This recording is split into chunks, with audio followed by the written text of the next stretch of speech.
বাংলাদেশে প্রাইভেট হাসপাতাল, clinic and diagnostic honours association Satkhira জেলা শাখার উদ্যোগে জরুরি সভা অনুষ্ঠিত হয়েছে। বিস্তারিত থাকছে এস এম সাহেব আলীর প্রতিবেদনে। 15 জানুয়ারি বৃহস্পতিবার বেলা 3টায় সংগঠনের নিজস্ব কার্যালয়ে এই সভা অনুষ্ঠিত হয়। সভায় সভাপতিত্ব করেন অ্যাসোসিয়েশনের সভাপতি ডক্টর আবুল কালাম বাবলা এবং সঞ্চালনা করেন সাধারণ সম্পাদক মোহাম্মদ কামরুজ্জামান রাসেল। সভায় বিভিন্ন গুরুত্বপূর্ণ বিষয়ে আলোচনা হয়।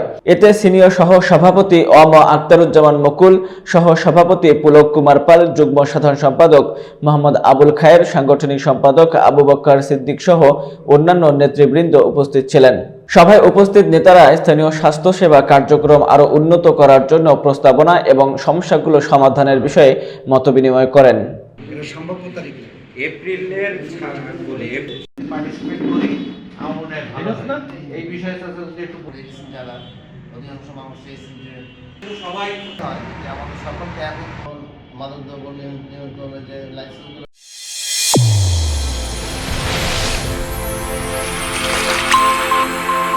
চ্যানেল A1 হৃদয় রেসপন্স।